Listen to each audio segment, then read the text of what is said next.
Bonjour à tous et à toutes, je suis ravi de vous retrouver sur f4wfi.com. Mon nom est Pierre Journel, je suis radioamateur avec l'indicatif Foxtrot 4 Whisky, Foxtrot India, vous commencez à bien le connaître par cœur.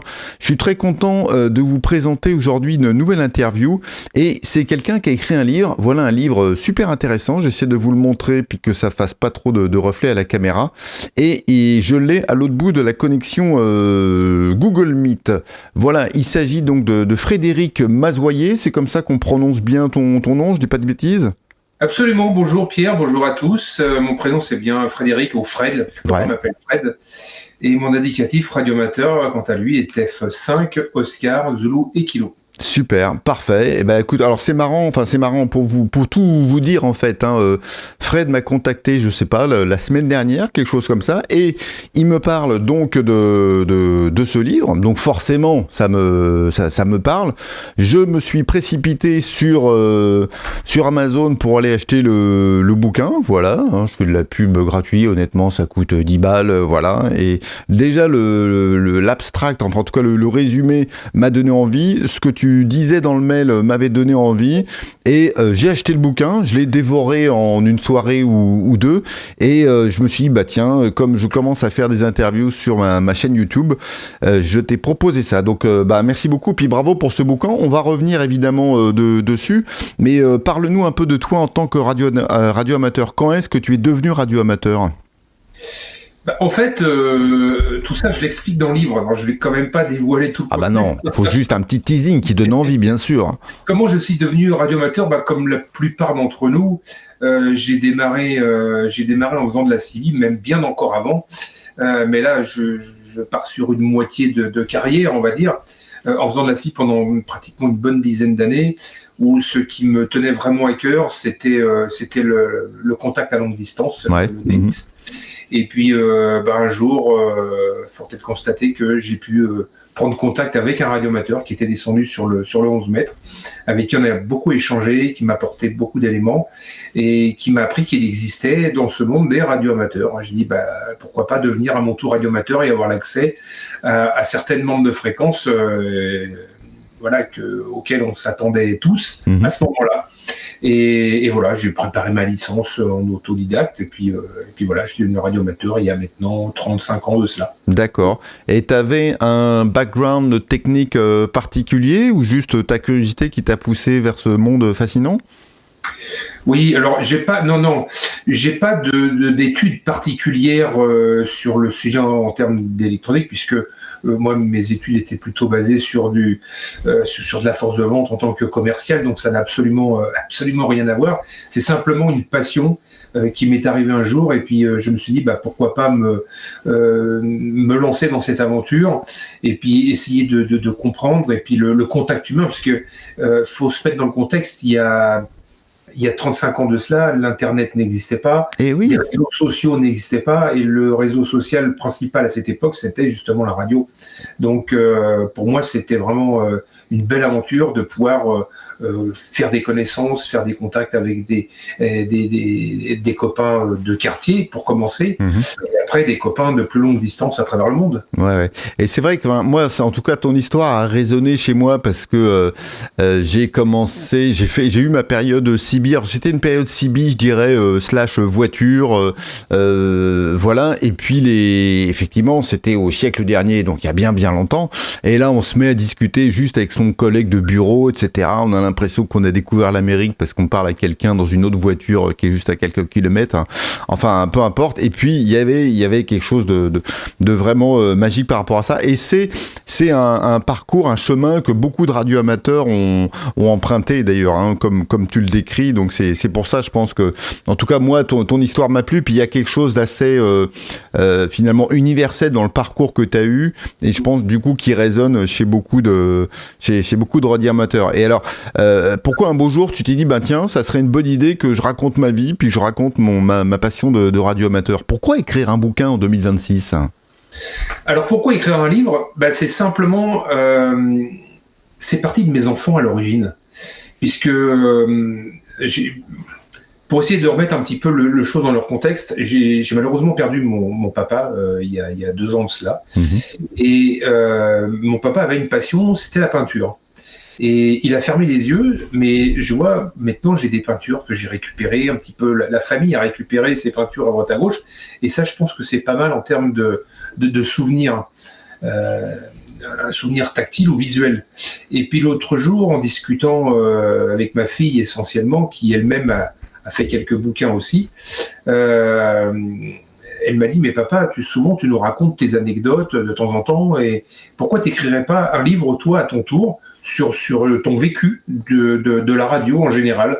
Alors j'ai dit, oui, pourquoi pas, et puis c'est comme ça que je me suis lancé dans l'aventure. C'est un petit peu sur l'impulsion des enfants, et ça me permet moi, inconsciemment, peut-être de laisser une trace pour eux le jour où je fermerai les yeux à mon tour, et puis pour mes proches, pour la famille.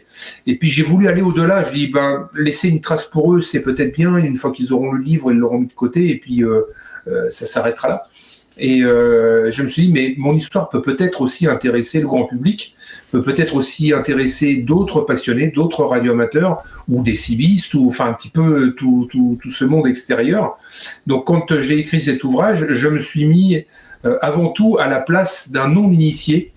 Donc si tu as pris le soin de lire ce livre, tu verras que je n'utilise finalement pas trop de codes internationaux pour que ce soit compréhensible par tous. Ouais. Donc les rares fois où j'utilise un code, j'explique à côté à quoi correspond ce code.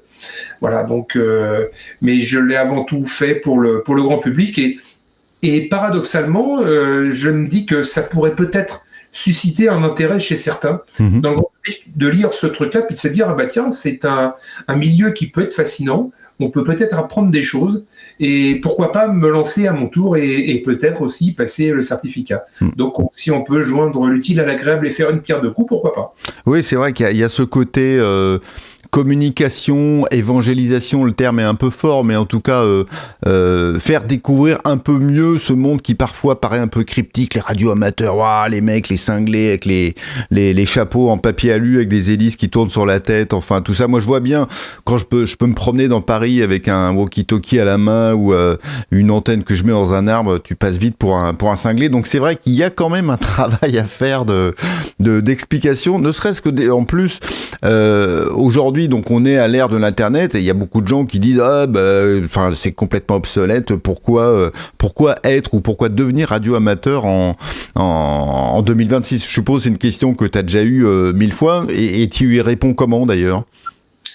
Alors c'est vrai que là c'est une question qui est quand même difficile à y répondre, parce que s'il y a quelques décennies en arrière, tu m'aurais posé la question, je t'aurais dit, oui, c'est fabuleux de pouvoir contacter l'espace, c'est fabuleux de pouvoir contacter une autre station à l'autre bout du monde, de découvrir la géographie, de découvrir certaines langues et de faire des connaissances. Via la radio, aujourd'hui, ça n'a plus le même attrait, puisque si on dit à un jeune, moi avec ma radio, je peux contacter le bout du monde, il va me dire, moi je prends mon téléphone et puis je peux contacter mon copain au Japon et le passer en WhatsApp et avoir la visio en plus. Donc effectivement, dans ce sens-là, ça n'a plus le même sens. Mais je pense qu'aujourd'hui, on vit un monde de consommation et on ne se rend pas vraiment compte sur ces nouvelles générations ce vrai contact humain que nous, on a connu et que j'essaye de faire perdurer. Parce que, dans ce livre, il y a certaines anecdotes où j'essaie de mettre en avant positivement ces avantages et ces intérêts justement d'avoir une radio. Et des choses qu'on ne peut pas forcément faire par téléphone. Quand vous avez un ami qui, à l'autre bout du monde, vous appelle pour une détresse, la détresse, c'est pas simplement une communication téléphonique, c'est mener une action derrière, c'est se déplacer, c'est mettre des choses en place pour essayer de résoudre ces problèmes. Enfin voilà, c'est une certaine convivialité qu'on ne retrouvera pas forcément sur des réseaux sociaux, parce que pour moi aujourd'hui, le réseau social, c'est éphémère. On envoie un message, on screen, machin, etc. La radio, c'est autre chose. C'est un vrai contact. C'est une amitié qui peut se provoquer derrière. Et puis, et puis tout ce qui peut s'en suivre derrière. Mais bon, après, je peux pas en dire plus puisque je le dévoile sur ce livre. Ça, c'est bien de donner envie aux gens de se plonger dans mon livre. Et je ne peux que le recommander, honnêtement. Moi, je regrette pas mes 9,90 € là, que j'ai claqué pour acheter le bouquin. Et Dieu sait si je suis moi-même bien picousé radio-amateur, donc j'ai pas besoin qu'on me convainque à ce niveau-là. Mais j'ai appris plein de choses et j'ai eu du plaisir à le lire. Et ce que tu dis par rapport au contact, en fait, est vachement intéressant parce que moi, j'ai passé ma licence il y a très très longtemps. C'était en 99. J'avais immigré au Québec à ce moment-là.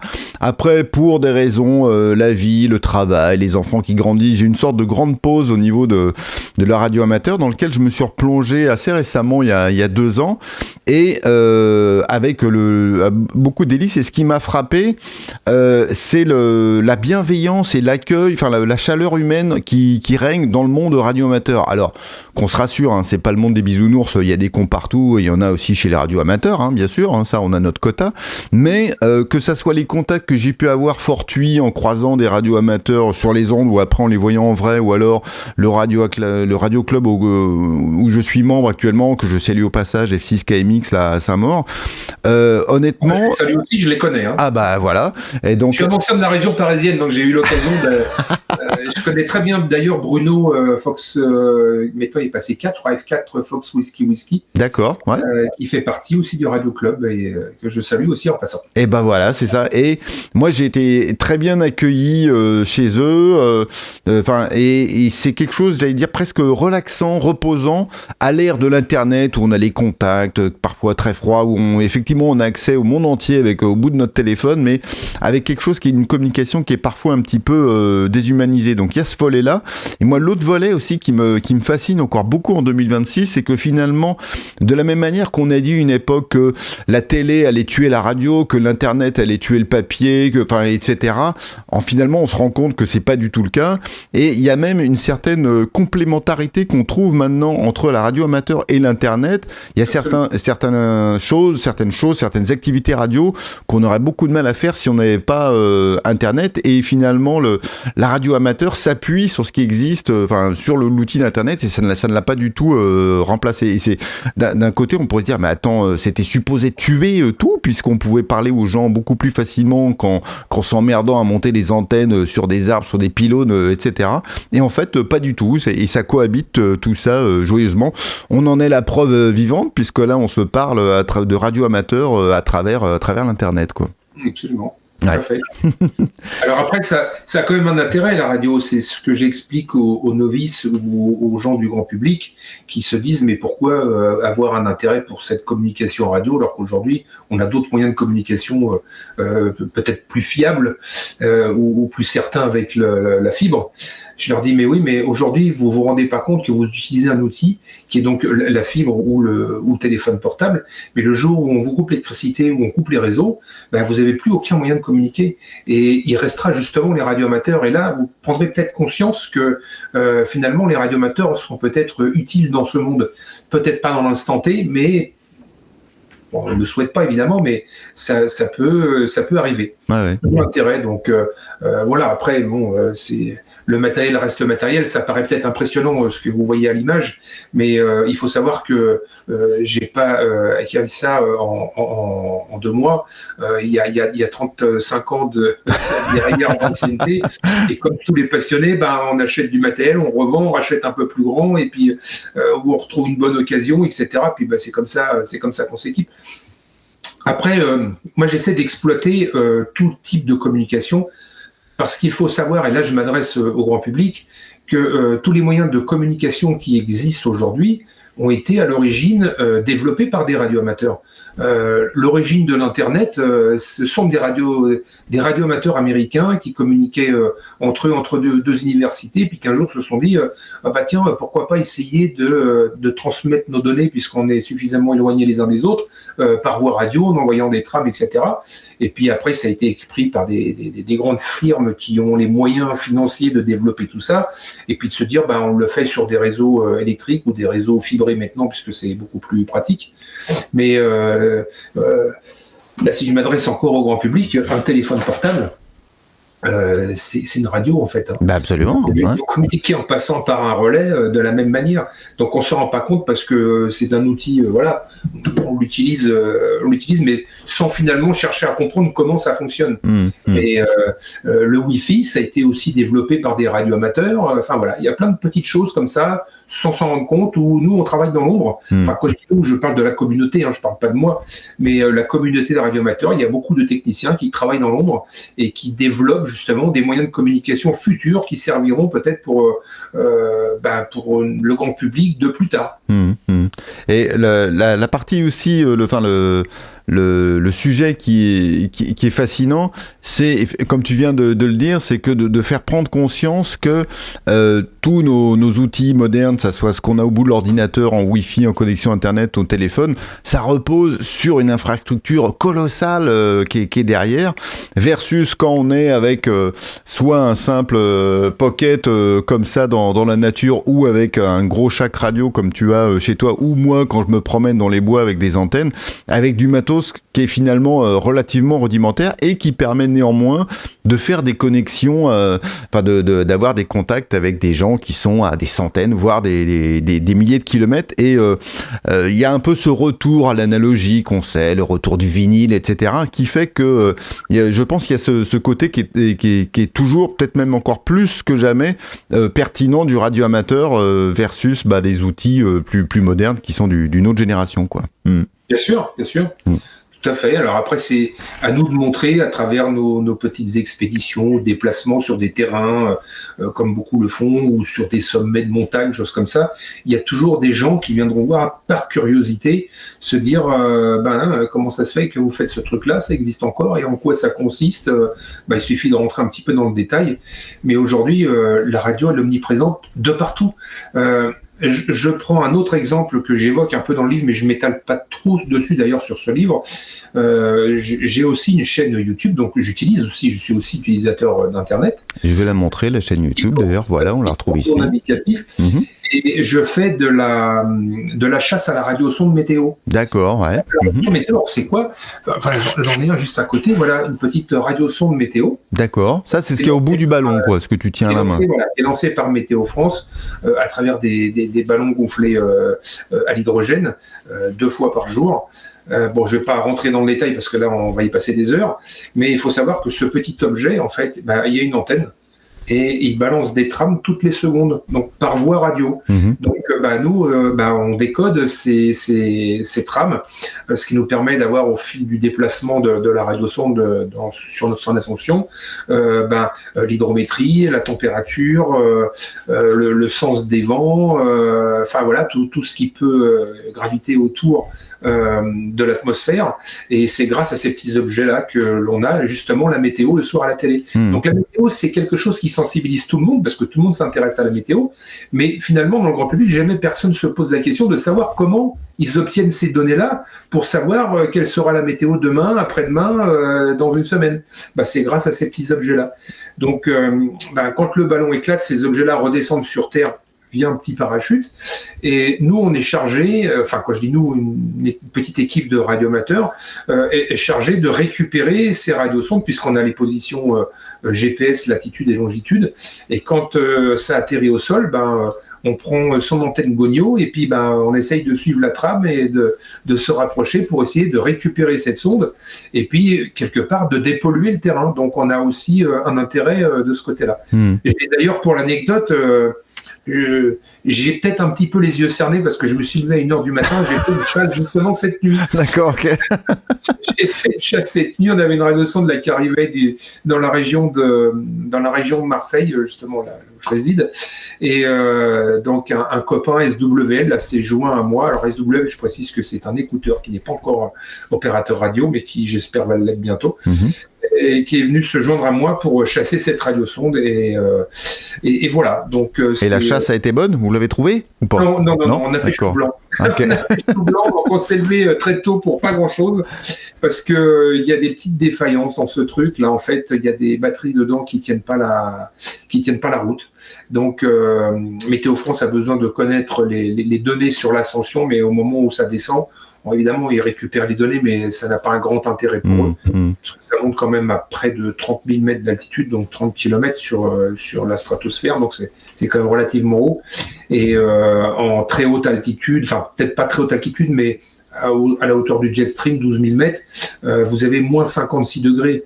Donc même s'il fait 30 degrés au sol, il en fait moins 56 à 10 000 mètres. Donc pour vous donner un ordre d'idée, même si c'est bien isolé, je crois que la pile elle a du mal à tenir des températures aussi basses ou des variations de température aussi importantes. Donc là, résultat des courses, celle de cette nuit, elle s'est arrêtée à 10 000 mètres d'altitude au moment de sa descente. D'accord.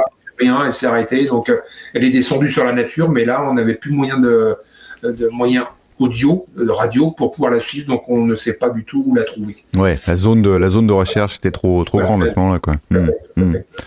Et ça, enfin, moi je connaissais les ballons météo, mais ce que j'ai appris dans ton bouquin, c'est que c'était effectivement un outil de mesure. Pour moi, dans ma tête, c'était il y avait un savant fou qui envoyait un ballon météo pour étudier un sujet particulier, mais en fait non, pas du tout. C'est un instrument de mesure régulier. Il y a je sais pas combien de ballons-sondes qui sont envoyés comme ça, hein, c'est ça, hein? Oui, il y a 5 sur l'Hexagone, compris la Corse, il y a 5 pas de tir sur la France. D'accord. Dont un sur la Corse. Et il y a 2 tirs par jour, un à minuit et un à midi, tous les jours. Sur chacun de ces 5 points? Tout à fait. D'accord, ok. À 0 heure TU exactement et 12 heures TU. D'accord. Universel. Et il faut savoir qu'à travers le monde, évidemment, il y a des stations météo, il y en a beaucoup en Amérique du Nord, il y en a beaucoup en Europe, etc. Et tout le monde envoie ses radiosondes en même temps, à la même heure. D'accord. Alors, pourquoi tout le monde envoie tout en même temps à la même heure? C'est simplement, il faut savoir que les sondes, quand elles prennent de l'altitude, elles traversent le couloir aérien qui se situe aux environs 12 000 mètres d'altitude. Et c'est plus par sécurité pour le trafic aérien de se dire attention, à telle heure précise, il y a de fortes chances que vous puissiez éventuellement rencontrer un obstacle. Donc si on peut éviter de faire voler les avions juste dans ce petit laps de temps au moment où la sonde traverse, c'est bien pour tout le monde. Cela dit, ça fait 36 grammes, ça peut être avalé par un réacteur sans particulier. Voilà, mais c'est aussi pour coordonner un petit peu tous les moyens de transmission à travers tout le monde entier et avoir des déplacements de jet stream, des déplacements de nuages atmosphériques, parce que maintenant il y a les satellites aussi qui donnent beaucoup d'informations. Donc toutes ces informations-là mêlées, ça permet d'avoir la météo à travers le monde. Ouais, c'est fascinant comme domaine. Intéressant de savoir la météo qu'il va faire au moment où il décolle et la météo qu'il va faire au moment où il va atterrir et celle qui va traverser en même temps. Ce sont des données essentielles. Et tout ça, ça passe par voie radio. Donc c'est quand même intéressant. Et notre rôle à nous, c'est plus de dépolluer le terrain. C'est surtout ça. Il y a quand même de l'électronique là-dedans. Et quand ça tombe dans des zones où il y a de la garrigue, comme chez nous, où il y a maintenant, en plus, avec le changement climatique, il y a de plus en plus souvent des sécheresses. Comme tu as ça qui tombe dans la nature, parce que ça pourrit, hein, c'est pas éternel, et puis il y a une batterie dedans, donc ça peut être assujetti à un départ d'incendie. Bon, je touche du bois, ça s'est jamais produit jusqu'à présent, mais ça peut être le cas.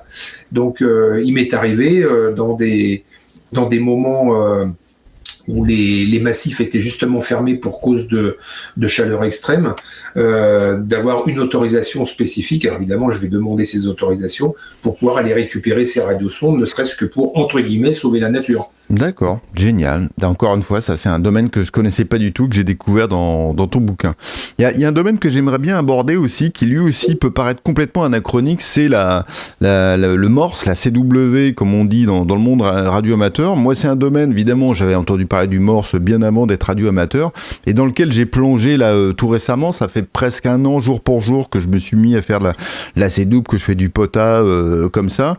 Et je trouve que c'est un monde qui est complètement fascinant. Et là aussi, déjà parler comme ça dans un pocket, bon, c'est un petit peu anachronique, mais alors faire des traits et des points en CW, là on est dans, c'est pour le coup très très loin en arrière. Et pourtant, J'ai l'impression, j'aimerais bien avoir ton avis là-dessus, qu'il y en a de plus en plus. En tout cas, c'est encore une fois un mode, on a dit, ouais, mais c'est bon, c'est mort, il n'y en aura plus, etc. Mais puis qui a l'air vivace plus que jamais. Quel est ton point de vue par rapport à ça ?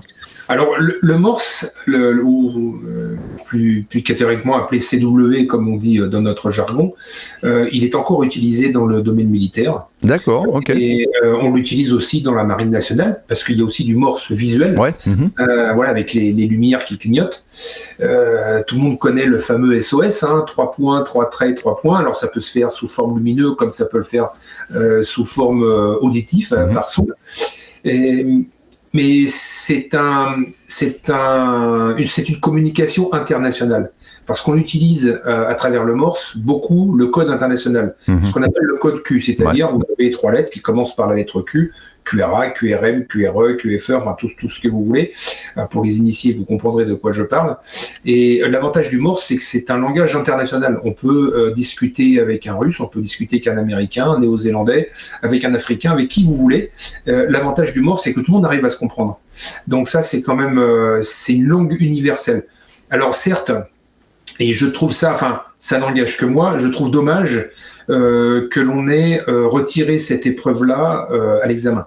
Moi, je suis de la génération, je pense que toi aussi, parce que tu as dû passer ton examen une dizaine d'années après moi, mais je pense que ça existait encore, où pour donner l'accès à certaines fréquences, il fallait justement cette épreuve de morse, la passer avec brio pour pouvoir accéder à ces fréquences décamétriques.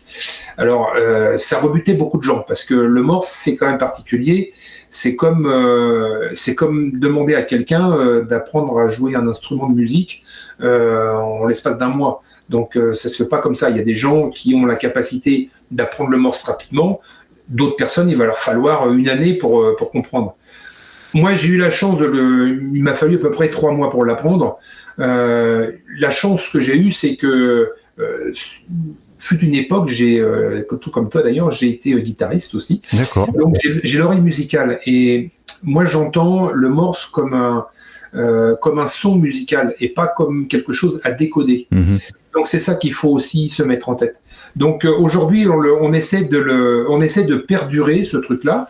Alors maintenant, peut-être que c'est une chance pour les nouveaux arrivants. Vous n'avez plus cette épreuve-là qui en rebutait beaucoup à l'examen du certificat de radioamateur. Et vous pouvez accéder à toutes les bandes malgré tout. Mais il y a quand même des gens sur des jeunes indicativés, entre guillemets, qui se disent « Ah bah ouais, mais c'est quand même un moyen de communication qui m'intéresse et j'aimerais bien me lancer là-dedans. » Donc il existe encore des associations comme l'UFT qui sont très bien, vous pouvez adhérer.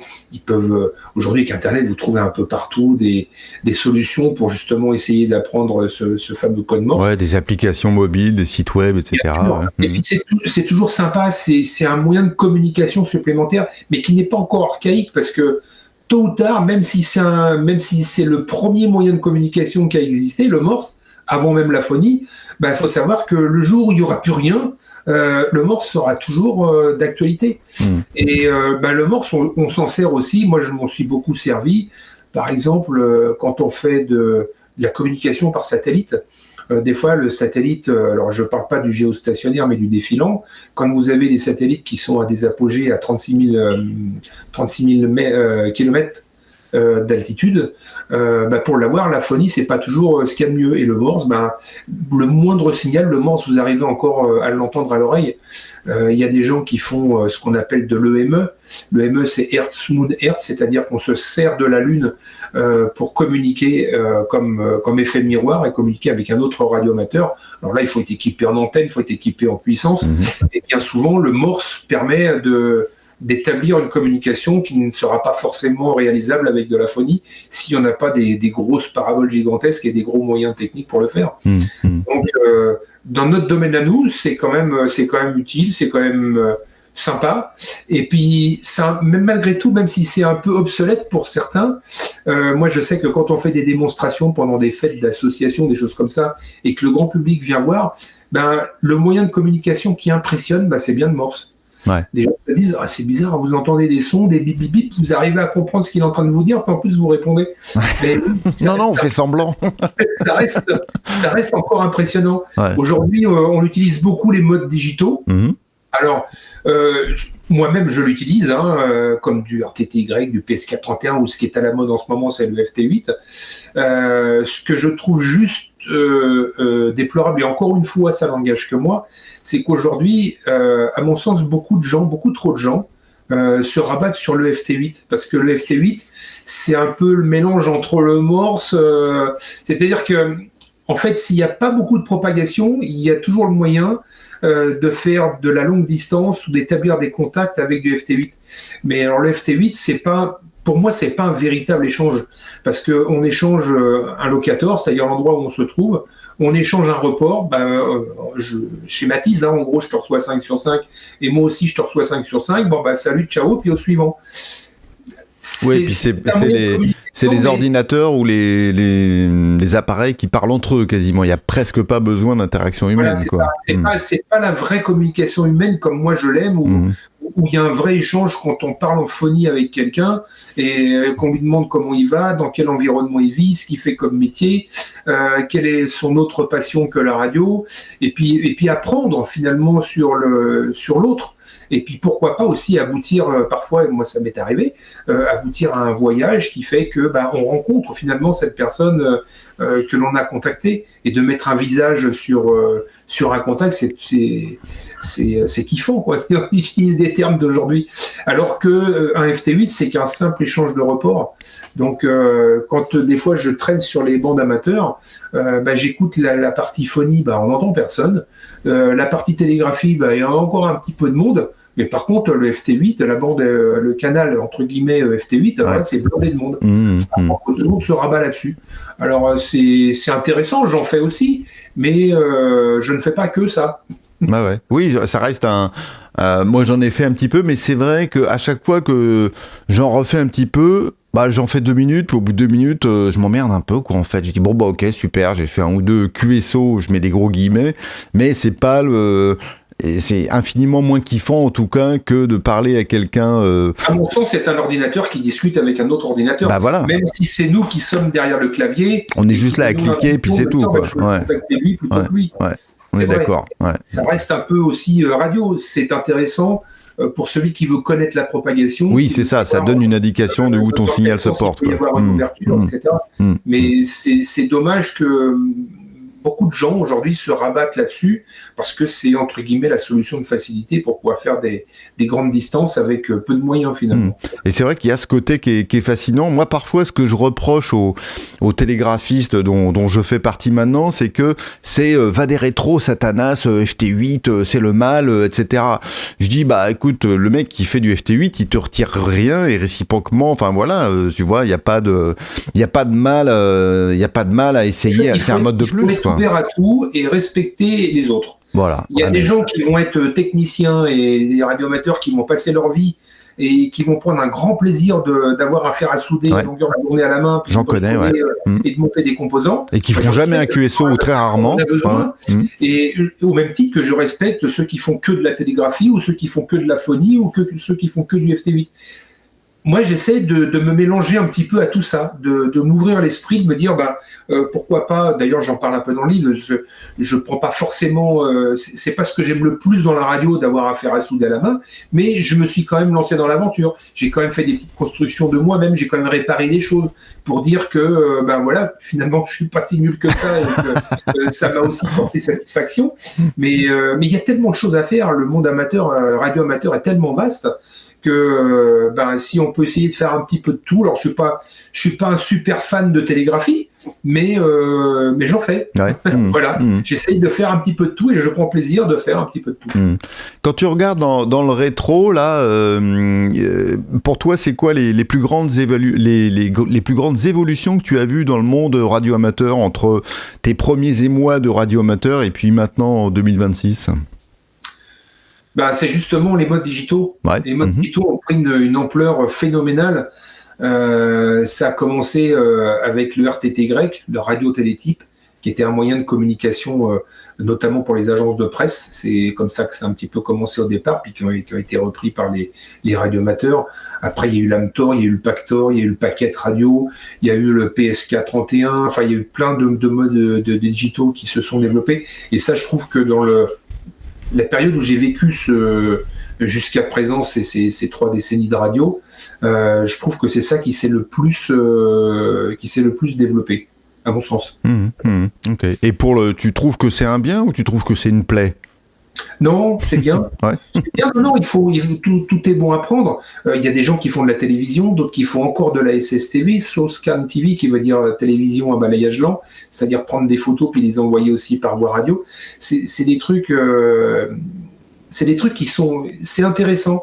C'est intéressant, mais c'est dommage de perdre un petit peu cette communication humaine phonique que l'on pourrait avoir. Aujourd'hui, il y a beaucoup de gens la phonie, on en entend beaucoup, notamment pendant les périodes de concours, mais c'est toujours pareil pendant les périodes de concours, c'est du 59 numéro 2, 59 numéro 3, puis ainsi de suite, où le 59 est le numéro du département en fonction des différents concours. C'est bien, on établit des contacts audio, mais moi ce que j'aime, c'est le véritable échange. C'est il faut savoir qu'aujourd'hui, un de mes meilleurs amis, il est radioamateur et connu grâce à la radio. D'accord. On se voit assez régulièrement. D'ailleurs, c'est mon ami Paul F4DBT que je salue en passant parce qu'il va peut-être aussi nous regarder. Voilà. Et cette amitié-là, elle est tellement forte que on se voit même parfois en dehors de la radio. On peut partir en vacances ensemble, on peut manger au restaurant ensemble, on peut faire plein de choses autres que l'activité radio. Mais avoir fait ce lien d'amitié à travers la radio, je trouve ça extraordinaire. Et ça, le faire avec un mode digital, le mode digital, techniquement parlant, c'est fabuleux, mais ça n'a pas l'aspect, à mon sens, humain que l'on pourrait avoir quand on fait un échange phonie ou un échange télégraphique.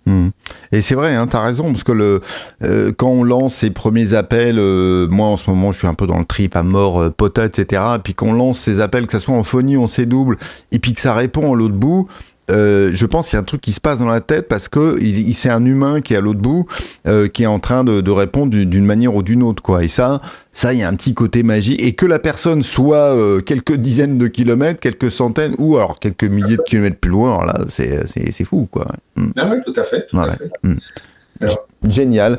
Et dis-moi, est-ce que quand tu regardes dans ta boule de cristal, je t'ai demandé de regarder dans le rétro, quand tu regardes dans ta boule de cristal sur l'avenir, est-ce que tu es inquiet pour les radioamateurs? Est-ce qu'il y en a de moins en moins? Là, on est le côté un peu vieux con grincheux, ou au contraire, c'est bon, de ce que j'ai pu comprendre dans les stats que la NFR avait publié, il y aurait plutôt une augmentation des radioamateurs. D'ailleurs, c'est pas tellement en train de diminuer parce que visiblement les indicatifs sont jamais retirés, donc ça diminue jamais, mais ça réaugmente, alors ce qui n'était pas le cas avant, il y a pas si longtemps. Qu'est-ce que tu vois dans ta boule de cristal? Alors, ce que je vois, paradoxalement, on va avoir, à mon sens, à l'avenir, on va augmenter les effectifs. On va être plus de radioamateurs que ce que l'on est aujourd'hui en France. Aujourd'hui, on doit être à peu près 12 000 radioamateurs. Je ne serais pas étonné qu'on revienne à un quota de 15 000 comme on l'a connu il y a quelques décennies en arrière. D'accord. Ça, j'en suis convaincu. Mais quand je dis paradoxalement, c'est-à-dire qu'en fait, on sera plus nombreux, mais il y aura moins d'activités. Parce qu'aujourd'hui, il y a beaucoup de formations qui se font et via des radioclubs. Il y a F5 est là, il y a qui je peux citer encore. Il y a GPX, F6 GPX avec KGL. F6 GPX, tous ces gens-là qui font de la formation et que je salue parce qu'il faut avoir beaucoup de courage et de patience pour faire ce qu'ils font. Tu en as fait aussi beaucoup à une époque, toi, de la transmission. Oui. Et ce qu'il faudrait justement, c'est pourquoi pas mettre une petite épreuve de certificat d'opérateur radio sur un examen, sur un bac ou quelque chose comme ça, qui n'apportera peut-être pas forcément des points décisifs, mais peut-être des petits points en plus. Et donc, à travers ça, si on fait connaître aujourd'hui, justement, l'Internet, c'est un formidable outil pour ça, c'est qu'on peut former à distance, faire de la visio et inciter des gens à devenir radioamateurs. Mais ces jeunes radioamateurs, en fait, ils ne trafiqueront pas, je pense, comme on le fait nous, avec du décamétrique, avec de la télégraphie, avec de la phonie. Je pense que c'est des gens qui vont plus s'orienter sur des nouvelles technologies comme le mesh statique ou des choses comme ça, de se dire, on va essayer de créer un petit réseau radio qui coûte pas cher et qui permet d'être indépendant par rapport au réseau Internet existant. Le jour où tout ferme, on pourra quand même s'échanger des messages. Donc, technologiquement, je pense qu'il y a beaucoup de gens qui passeront leur certificat de radioamateur, mais qui n'activeront pas pour autant les fréquences. D'accord, ok. Alors c'est vrai que il y a, moi je l'ai constaté encore une fois puisque je m'étais plongé là-dedans en 99 puis j'ai replongé là-dedans à 25 ans. Donc j'ai constaté, là j'ai cette radio que je tiens à la main là qui, je l'ai acheté 30 balles je pense en 2024 et j'ai eu la surprise quand je l'ai acheté sur Amazon de recevoir 2 quoi. J'avais même pas fait gaffe quoi. Alors qu'en 99 quand j'ai acheté un Kenwood à l'époque à Montréal, ça m'avait coûté des centaines de dollars, etc. quoi. Ça coûtait une fortune. Alors il y a ça d'une part, il y a eu beaucoup la chute des prix, puis plutôt pour aller dans le bon sens. Et il y a ce que tu mentionnes, qui est un peu cette atomisation du trafic, ce qui fait qu'avant, on parlait, alors soit en phonie, soit en C-double, mais on n'avait pas toutes ces autoroutes qui ont été créées via les différents modes numériques. Donc du coup, comme le nombre de radioamateurs, il n'a pas explosé autant que les modes numériques se sont développés, et les gens sur les autoroutes se sont un petit peu répartis comme ça, quoi. La confiture s'est un peu étalée sur le pain, quoi. Ouais, c'est ça. Il y a trop de voies. Il y a trop de voies sur l'autoroute. Ouais. Comment s'orienter maintenant. Ouais. Et ça va être. Je pense que c'est la problématique qu'on risque de rencontrer à court terme, même, je dirais. Ça avance même déjà. Et ça, c'est dommage. Il y a beaucoup de radioamateurs qui sont formés dans des écoles. KOP le fait d'ailleurs, avec un radio-club qui se trouve aussi à Provins, dans un établissement scolaire. Et il y a des jeunes qui s'aventurent pour passer leur examen, parce qu'il y a aussi encore cet aspect électronique, technique qui les intéresse. Mais en définitive, ils ont leur examen, ils ont leur indicatif, ou parfois même ils ne demandent même pas l'indicatif, ils ont simplement un certificat. C'est comme passer un permis de conduire, mais finalement pas forcément conduire derrière, rouler à vélo. Voilà. Et je pense qu'on va retrouver malheureusement ce genre de choses à court terme. C'est-à-dire qu'on sera plus nombreux, mais moins d'actifs. Bon, voilà, à charge à nous de donner envie d'appuyer sur le PTT, d'utiliser nos clés morses, etc. pour avoir cette interaction, parce qu'il y a quand même quelque chose qui est magique par rapport à tout ça. Fred, excuse-moi, vas-y, je t'en prie. C'était un petit peu l'intérêt de ce livre, c'est-à-dire que ce que je développe justement dans ce livre, c'est ce côté humain qui commence à manquer un petit peu, et le fait que la personne lise ce livre, se dise, le radioamateur ou le cibiste se dise, oui, il y a quand même des choses sympas à faire, et que ça lui donne envie, que ça le motive de se dire, j'aimerais bien moi aussi faire la même chose, parce que j'ai eu des anecdotes assez particulières, je ne rentrerai pas dans le détail, mais si je parle par exemple de l'espace, c'est pour moi, ça a été un des plus beaux contacts. Je pense que tu as lu cette partie-là. Excellente anecdote, effectivement, magnifique. Ouais. Oui, après, j'ai eu un phénoménal coup de chance qui aurait pu arriver à tout le monde, mais ça m'est tombé dessus à moi. Donc j'ai saisi l'opportunité, et ça permet justement après d'avoir beaucoup de contacts, beaucoup de relations à l'issue, et ça c'est super sympa, quoi.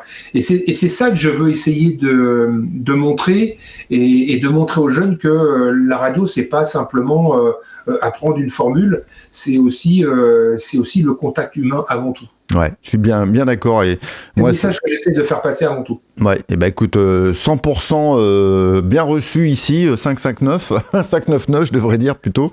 Et ça résonne vraiment, moi, dans cette nouvelle expérience que j'ai de la radio amateur depuis 2 ans, où ça m'a permis de rencontrer plein de gens, de découvrir des domaines, des sous-domaines, soit que je comprenais pas, ou alors que je pensais être complètement cryptique, comme la C-double, ou alors que je m'imaginais, oh là là, faire des antennes, c'est compliqué. Enfin bon, et puis il y a plein de sous-domaines dans la radio amateur. Le radioamateurisme, c'est une sorte de super ombrelle qui couvre plein de choses. Tu as évoqué très rapidement le monde des sondes météo. Enfin bon, il y a plein de sous-domaines comme ça qui sont passionnants, quoi. Excellent. Voilà. Alors après, encore une fois, ce livre, je l'ai pas fait dans un but financier, parce que ça me rapporte quasiment rien. À 10 balles le bouquin, on se doute qu'il reste pas grand-chose à l'autre bout. Ouais, tu m'étonnes. Ouais. C'est pour ça que je passe par l'éditeur d'Amazon. L'avantage d'Amazon, c'est que ça me coûte rien de le publier. C'est déjà ça l'avantage. davantage. Et puis eux l'impriment à la demande. Ouais. Donc, alors j'ai une petite aparté là-dessus. Contrairement à ce qu'on pourrait croire, j'ai pas une tonne de livres ici parce que je sais qu'un salon bientôt chez nous dans la région sud, là, qui est Sud Radio, je sais plus trop comment ça s'appelle. Enfin, un salon qui se trouve sur Carpentras. Oui, je crois que c'est le secteur dans le 84. Et on m'a dit, bah oui, ça serait bien que tu aies un stand avec des livres, comme ça tu pourrais en vendre, etc. Mais non, je peux pas. Même mon propre livre, je me le suis acheté. Donc je peux pas avoir plein de livres à l'avance, à moins que j'investisse beaucoup, que je m'en achète beaucoup, et que je les revende derrière. Mais ça n'a pas d'intérêt, autant que vous le commandiez vous directement, ça vous coûtera moins cher en frais de port. Voilà. Et puis j'ai tenu à faire quelque chose, avant tout pour laisser une trace de moi pour les enfants et la famille proche, et pas en tirer un bénéfice, hein. Ça je le précise parce que quand je l'ai fait, je me suis dit, je vois pas, je voulais le vendre à moins de 10 euros.